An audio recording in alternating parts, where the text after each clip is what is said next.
Hi there, Doug Milburn, founder and president of 45 Drives, here today with Mitch Hall, chief storage architect and generally fun guy when we're talking about geeky stuff especially, right? Well, I appreciate that, Doug. Yep, it's a compliment, it's a huge compliment. We are here today to show you our new HL15 HomeLab server. So what we wanted to do today was to show you a little bit about how it performs. So when we sell these things, as we talked about and so many of you know, enterprise heritage, right? Our 45 Drives direct wired architecture. These things are built for speed, capacity, reliability. There's a direct lane from all 15 hard drives in this thing straight through to the motherboard. And it's capable of some really extreme performance. Now, why do the video? People are going to get these things and they're going to go, okay, great. Now I want to see all this really amazing stuff happening. And a whole bunch of it will happen out of the box, but you got to be aware that software and network are not all the way up to where this hardware is. And but if you know what you're doing and you want to tweak a little bit and tune a little bit, you can make this thing do truly amazing stuff that you will just have a blast doing. So we're going to show you a little bit of that. We can talk about it. We're going to actually show it. That's why Mitch is here. Bring somebody who knows what they're talking about. And so what we're going to do, we're going to show you, talk a little bit about a setup, show you how to do fast file transferring, and then we're going to go one step farther and show you how to do something really cool, which is video editing direct from network at a speed that well exceeds using an internal SATA SSD.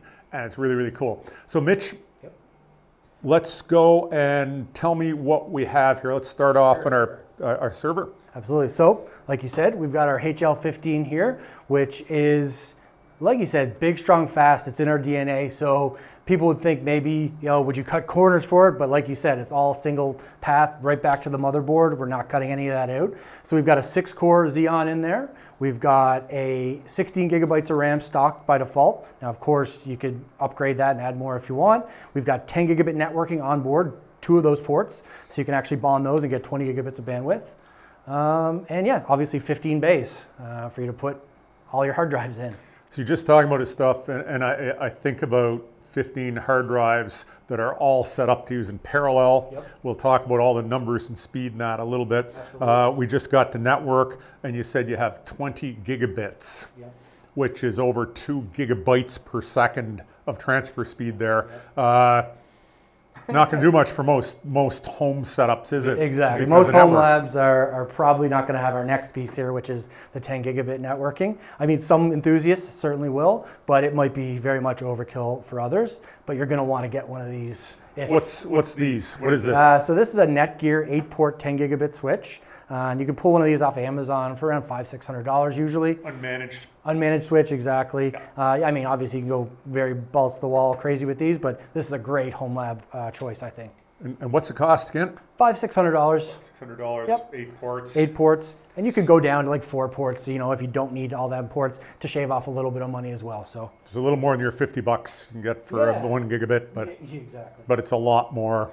Yeah, I'm going to show you what it does. Yeah, and I mean, this server is going to be very much bottlenecked by 1 gigabit, but hey, you may not need it. You just need the dense storage, but there's going to be people out there that are really going to want the full speed out of this thing. Speed, you want to do that, yeah. And you can pull your 2 connections onto this and bond stuff. You get your redundancy and even additional bandwidth out of it, and we'll show off some really cool performance as well. Okay, and I've got a client machine here. What's the client machine? So nothing spectacular, nothing out of this world, just a standard workstation in here. It actually has the same CPU I have at home. That's the 12900K. Now it is a very nice CPU, mind you, but not anything unachievable. A lot of people in their home, if they are enthusiasts or video editors, they'll have CPUs very, very similar. 32 gigs of RAM in there as well. And then of course, 10 gigabit networking on the client as well. And Windows Pro, I believe. Okay, it's Windows Pro. And yeah, and I'm going to give, when you see this, we're going to give some credit to Windows. People like to beat them up, so do I. Sometimes they frustrate me. But it's pretty cool what Windows can do out of the box, isn't it? On the as a client end of this. Yeah, you connect a 10 gigabit port in there, make sure you can talk to the server, and there's really not much you have to do to tune on the Windows side. Make sure your driver is up to date maybe, but other than that, it's pretty good out of the box, and you're going to be able to get those 10 gigabits of throughput into your client. So we're going to show you speed, and right now, let's talk about speed a little bit. We have a little table we put together for you. Yep. Thinking about when we think about data transfer, you have certain bottlenecks. Your network is a bottleneck, but your storage devices are the ultimate bottleneck. You're never going to move data in or out of a storage server faster than your, other than the caching, the temporary relief the cache gives you. Yep. So we have mechanical hard drives, and people go, oh, sleepy, and not really. Not really, especially when you're aggregating so many of them like this. And even on its own, I mean, 200 megabytes a second out of a single HDD, like you said, that's double a 1 gigabit network. So yeah, I don't think there's anything that's going away with hard drives for a very long time. But yeah, you put 15 of them in a server and RAID them together, and you're going to get some really fast performance. Interestingly, my office machine, on occasion, we talk about data transfer. I'll go back to my office machine and move a big file, and I'll get like 40 megabytes a second. And or it could be doing 100. Yeah, it'll be 40 to 90. But it's all the overhead. Exactly. We've got so many clients on the network. Yeah, and I don't know if it's their network, some, but I don't know what it is. We've never worked on, never bothered, because I'm not that important what I do on my computer. So it really doesn't matter that much. But if you look at it, your 1 gigabit network gives you half what a mechanical hard drive can deliver. Exactly. Here you got 15 that you can use in parallel. Yep. So we could get up to 3,000 megabytes per second, 3 gigabytes per second from the devices. Parallel onto our motherboard. So that's pretty cool. So realizing that network bottleneck, storage device is 200. Another one, internal SATA SSD. What kind of internal transfer speeds can I get out of that? Like typical run-of-the-mill. Regular, not super expensive SATA. You're really being bottlenecked by SATA 3 at this point, right? And you're going to be in the realm of 450 to 500 megabytes a second, not a whole lot more than that. So that's pretty much the going standard for a SATA SSD. So from a data, this is a large file size, large block discussion that we're doing today, and there's a whole different one on IOPS and random access speed. But when we talk about that, internal SATA SSD is like ballpark, we'd say 2.5 times what a mechanical hard drive is. That's right. So mechanical hard drive is incredibly respectable for large files. Exactly, very much so. And when you get to small files and small block, caching really. Actually, great point. We're going to show off some video editing here at the end of this video, and we actually have an NVMe in here as well, which we didn't expect to show, but I wanted to show it because you can see after we load the HDD array into Adobe, it's going to perform very similar to an NVMe, and that's because ZFS is so great at caching. So from a user's perspective, you're using all spinners, but it performs like an NVMe. It's fantastic, and we'll show that off. So as we get into speed, so what's going to be really cool about this, we're going to show you, so what we have right now, and I don't know if it's apparent in the camera, but there are 2 cables coming here, one from the server, one to the client. That's all we got intentionally stripped down. That's all we have in this. That's all that's moving through here.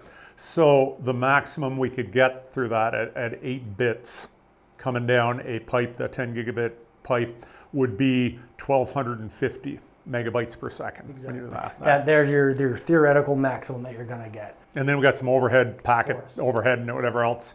And so 1250 is the absolute maximum. And so we got this rigged up, got some large files kicking around. We have benchmarking on here. Why don't you show us some stuff? For starters, why don't we just do good old Windows file manager, file transfer in here. Just a good old drag and drop. Mitch, just do a drag and drop and pull me a file down from here to there. So first thing I'm going to do, I'm going to kick off our screen capture here so Chris, our cameraman, doesn't kill me. All right, so we're recording here. So as you can see on the screen, we were running some benchmarks, right? We've got a nice crystal disk mark here and a Blackmagic. We'll show those off later. But first, like you said, let's pull some data down. I've got 2 10 gigabyte files here on my Samba share that's coming off of our HL15. And let's just drag and drop those guys over and see what we get. Good old-fashioned Windows. Look at that. What's that say up there? So Speed. 1.1 gigabytes per second. So as you said, there's that little bit of overhead that comes with 10 gigabit, and that's exactly what we're seeing here. We're able to saturate that 10 gigabit for 20 gigs. So that's not caching. That's throughput right there in a nutshell. Which and again, hats off to Windows, because I haven't played with that myself. I know you guys do it all the time. I know you love tuning. That's right. One of your favorite sports. Yeah, it's one of my favorite sports, exactly. But it's pretty cool that out of the box, that Windows client is able to just be so well, right? And you mentioned tuning, so I guess a little bit about what we do tuning on this side, right? Because there is a little bit, but when you look at the grand scheme of things, right, your OS tuning, your network tuning, your Samba tuning, your ZFS tuning, you're gonna get 90, maybe even 95% of the way, dare I say, with a few tiny little tweaks. Now, if you're the guy that wants to put nitrous in his car and break that quarter-mile record, there's a lot of other things that we can do as well to really get there, but 90% of that stuff is gonna come by very, very simple, easy to do tweaks. Yeah. Cool. Let's go the other way. So what's happening there? We got 15 hard drives coming out here, direct wired, parallel, Rocky Linux, good CPU, and coming through an unmanaged switch into Windows, pretty stock. And we're coming darn near saturating that 10 gigabit connection. That's pretty cool. Let's go the other way. And we're going to come off of our internal, this will be all Windows limited, what Windows can push. You got it. So why don't you transfer that file back the other way, Mitch? Let's see what happens. We'll see what we get. So I'll delete them on the Samba side. And let's get them moved over. I'm going to anticipate about 800, 850, and that looks like that's where we're getting, about 850 megabytes a second for a single thread, which is pretty good. And again, that's coming off the NVMe in there. Coming off the NVMe locally over to our array on the ZFS side. Yeah, so pretty darn good, I think. And then, yeah, it's pretty darn good. And again, we're into Windows, it's Windows Pro, not designed to file serving. I think it's doing phenomenally well. Absolutely. And whereas we could show, actually, we got some work going on. We can't wait to do the video on this, on comparing Windows to actually Windows Server as well. to Linux. Yeah. And That's gonna be yes, fun. that project. That's going to be a fun project to show you. And Windows somewhat brain damaged on storage. on RAID. Yeah, exactly. It's on RAID. It's coming, and they're doing all right. That's why I say I give them credit. They managed to not mess up the internal NVMe. Yeah, exactly. And File Explorer 2 is a bit of a bottleneck, very single-threaded. There's a tool called RoboCopy on Windows, which is a little higher threaded. So if you transferred a bunch of files through there, you'll actually probably see quite a nice uplift in performance as well. So there's some tricks that you can do as well. But still, you're doing 800, and it's good. Faster than your internal SATA SSD, which is really, really cool. So yeah, let's do some benchmarking. So we do some benchmarking and some smarter file transfer. That's right. So what are you going to do? Absolutely. So Crystal Disk Mark is very, very common in Windows. It's probably the most common benchmark you'll see. Obviously, if you're a sysadmin and you want to go in depth, there's some other tools, but it's a great tool just to give you an idea on how your array is performing at a very, very fast, quick level. Okay, well, why don't you give her a start? Yep, so we can hit all here, and what it's going to do is it's going to create a 4 gigabyte file. And then what it'll do is it will run a series of different read tests. Once all the read tests are done, then it will start all its write tests. So this will run probably about a minute, maybe 2 minutes before we get all the numbers. But also we can see in the background, we can see our 10 gigabit is actually pretty much saturated right now already. Look at that, 9.4, 9.9 gigabytes per second.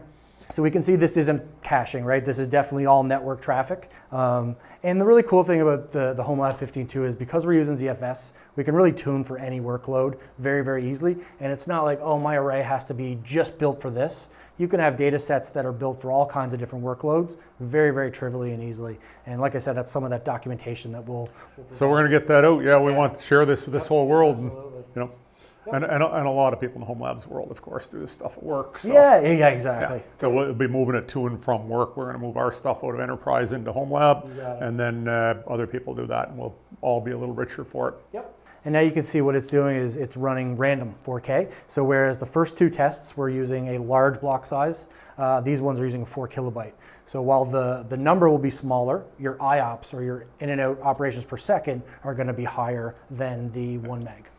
So Mitch, we just ran everything, and I'm looking at that and I'm going, well, we're 1185 megabytes Yeah, exactly. per second. Yep. And at 1176, so we're darn near saturating that line when we're reading from our HL15, Yep, exactly. And we're just over a gigabyte even on the right. So. On going back. Mm-hmm. Okay, so what we've shown here is that we got a pretty regular, ordinary, decent Windows workstation, out of the box Windows Pro. Yep. We have unmanaged, $600 a switch, Netgear switch, 10 gigabit switch. Yep. With a couple of very ordinary old cables we just plucked from somewhere, various colors and whatever else, and our new HL15, and that we are operating data transfer speeds that are well in excess of double an internal SATA SSD. Yep. That's pretty cool. Very cool. Not hard to do, and again, you said if you wish to do multi-channel SMB, We could double that. Yeah, we can. Especially if we had two 10 gigabit clients, we could have them both saturating. So. Yeah. And we're showing what we here call single client transfer. You got it. Yep. So people say single thread and whatever else, but it's single client transfer. Exactly. It's one file Yep. coming from Workstation, a client. from workstation Yep. through a network to one client. You got And it's it. very specific. Yep. This baby. Yep. So let's just do a little speed calc just because I love doing this stuff. There's 15 hard drives Yes. times 200 megabytes each, so Yep. 3,000 megabytes Yes. is what this should be able to push out. Without any bottlenecks in the way, just the hard drives themselves can do it. And then we're bottlenecked because we only have two 10 gigabit Yep, ports. you got it. So so it should be 2,000 that we should be able, it's 2,400 or whatever else Correct, yeah. that we can move. And in your experience, can we saturate 2 lines out of one of these things? Absolutely, especially like I said, with ZFS's ARC and its caching, it can do that very, very regularly. And even with the hard drives, as long as the workload is a very sequential write or read, yeah, even 2 clients, no problem. So that's what you bought when you got one of these things. Yep. So, last part of our video, what I want to do is I want to show what that means because we can talk about this stuff in the abstract. So let's talk about something that lots of people do at home. They'll edit videos. Yep. Absolutely. Thank God they do. They make great videos on topics like this, Yep, right? yep. And so I look at that and I think of, let's go back to our enterprise side. Yes. You have lots of video editing customers, correct? Yes, very, very much so. That range from big and sophisticated to small. Yeah, we've got the single people. person filmmakers all the way up to massive Hollywood studios. So we've got that whole range covered. We've got that covered. And but there's one thing we talk about many a time in here is that with our video editing, and I love to help the world change this, workflow. Yeah. The standard for most video editing, Editing locally. it's editing locally, and most of it's on an internal SATA. Or NVMe for the And now NVMe and for the high-end guys, because NVMe space is still expensive. Yep. And so what it means, and again, we're talking implications of being able to do data transfers like this. So what it means is that somebody to edit a video project, step 1, download the project. Yeah. Which usually means if you do an 8K video and got all kinds of it, it means start your transfer, walk away, get a cup of coffee, go talk to somebody, lose productivity. Yeah. Hey, And there's the unseen things of like, hey, what if multiple people are working on a project? Now you have to wait for this user to finish doing what he's doing, upload it back onto the storage so then the next user can do something. Yep. So once you got that down, you got that synchronization. Exactly. Perfect. And then we edit. Editing off an internal SATA SSD as the standard. NVMe is only better than that. Yes. So as the standard, it's a good experience. We got Chris sitting over here who does most of our video editing. I think he's going to come in and help us in this tail end of this video. And Chris, it's totally good standard.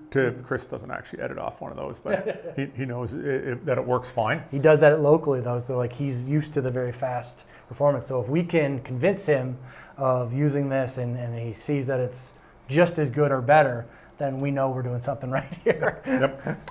And we're, you mentioned the SATA SSD being the status quo, and we've even got a SATA SSD in here, and we could show that as a comparison, but we're so convinced that the feel of video editing off of one of these, once you ingest the video in and you're working off of it, is just as good as even NVMe, that we're not going to show the SATA, we'll show the NVMe. Just as good as NVMe. Yep. And by the time you get that internal SATA, it's pretty good anyway, but it's actually better than internal SATA. Yeah, exactly. Like the feel, and that's really what the video editors care about, right? You tell a video editor it could do 10 gigabits, they're like, okay, that doesn't really mean much to me, right? I want to know when I move that timeline, does it catch up? Is it instant? Is the audio playing? Can I split it and it just goes instantly? Does the video come out, right? Those are the things that matter to the video editor, and that's what we're going to show what we can do. So anyway, the experience, like, why don't we, I just love surrounding myself with people who know what they're doing, Mitch. Exactly. So that's why you're here. I'm not a video editor myself. But you're not a video editor, and we happen to have Chris McGean here, who does, he's our head video guy around here at 45 Drives. Absolutely. And is really, really good at this. So why don't we invite you, Chris, come on out from your comfort zone in there behind the camera and come on out in front of the camera. Here we are. In the heavies. Calling in the heavies. Right, let's go. Right. So yeah, we've got Adobe Premiere here, something I'm sure you're very familiar with. Yep. But I think what would be really cool to do is for us to load up one of our big video projects. What's the one we talked about that you said you have there? Yep, so we have a 60 gigabyte project file here. It's our old clustered Steam Decks video that we did. Okay, yep. If you haven't checked it out yet, you should really that was should. fun. So a 60 gigabyte project file exported from a previous project. It's got all the assets, all the graphics, all the primary A, primary B, B-roll, and everything in there. Yep. So everything that was in that project is exported into this file. Right? And So Chris, and before you start, you know this file well. This is, you worked on it, you edited this thing. Yep. Very, very familiar. Yep. And you know what it's like. So, let me ask you a hypothetical question, just picking your brain here, because you probably haven't done this for 100 years. Mm-hmm. If you had a workstation with a single mechanical drive, something you really wouldn't edit, or 1 gigabit, 60 gigabyte project would be painful, would it not? Oh, the importing. I mean, you're gonna wait for all the files to have to import, and there's no way you're gonna be able to work on it immediately. That's for sure, because everything has to get imported in, and then scrubbing. You're gonna have to wait a little bit for everything to get imported in there. So I'd be surprised if you did it on a single mechanical if you wouldn't be waiting 5 minutes before you get to work on your project. So Chris, another scenario, let's say when we're going to do this, you're going to show us how it opens off an NVMe after. Yep. And but in that case, you'd have to pull it down. Well, we got you in a 1 gigabit pipe, right? And that's going to take 60 gigabytes down a 1 gigabit pipe. Your quick cup of coffee. Yeah. Usually it's an import. You'll get a cup of coffee, and then come back, find out when it imported, and then before I even get to start scrubbing, I could probably go leave and get another coffee if I finish the first one. So, yeah, it's a little bit of wait time for sure.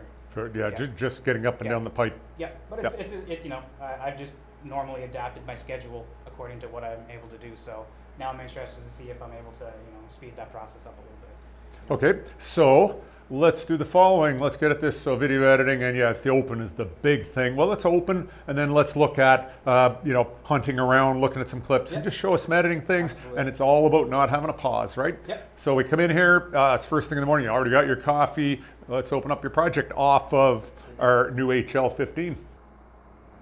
All right.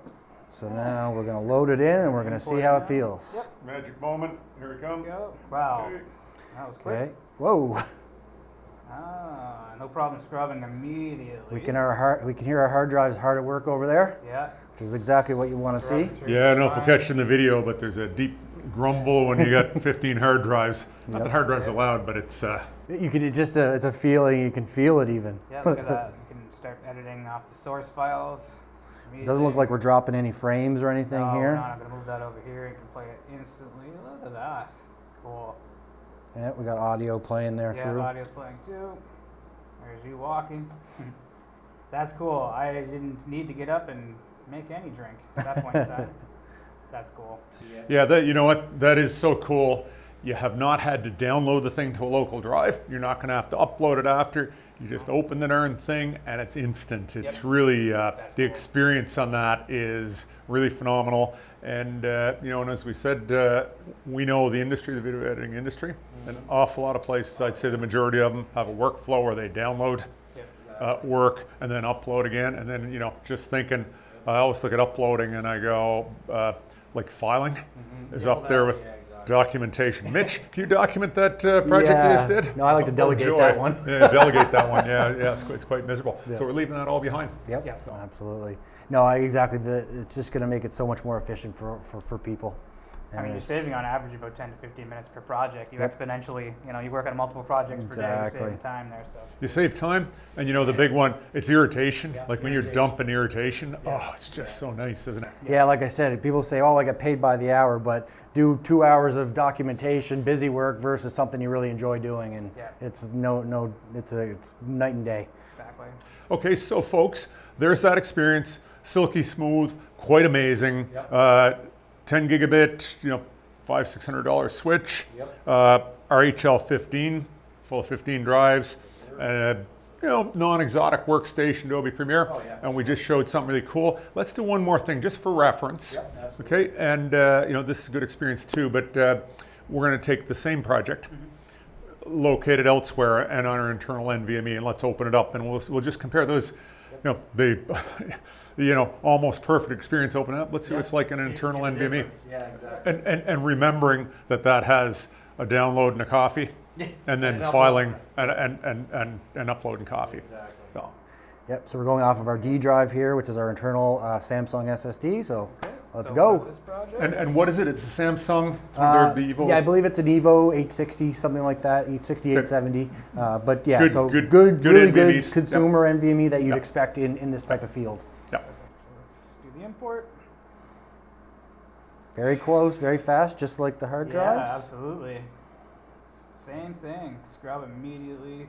Yep. Start working on source files immediately. Look at that. Cut this up even. So drawing a conclusion from that, you can look at this thing, 10 gigabit, tuned almost out of the box tuning, and you essentially have a multi-terabyte NVMe kicking there from an experience point of view, don't you? For this workload, absolutely. It's yeah. not identical; they're different beasts. We know that, but for this workload, yeah. It's a great analogy. And then I guess the last thing I would say is you made a great point there is mostly no tuning. And like I said earlier in the video, you get about 90% with very, very little tuning. For the people that are interested and say, how did we exactly set this up and all the tweaks that I made, we'll leave something in the description down below if you want to read how we set this up and any of the tunings that we did.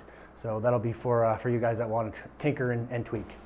And and just before we end up, what's the date today? Anybody know the date today? Or do we have to look at our phones? Oh, no, the 13th. The computer, There it is. yep. So, so we're looking at that. It's 13th October, and we're, these things are going to ship very, very shortly. very few more components are waiting to come in from our subs Suppliers, yep. and our suppliers, and they're going to be shipping pretty soon. So all the people who have pre-orders will be in contact with you pretty soon, and can't wait to get these out. And we have pretty much there in our final graphics things, which look really Yeah, awesome. exactly. I can't wait to show off the final product. Yeah.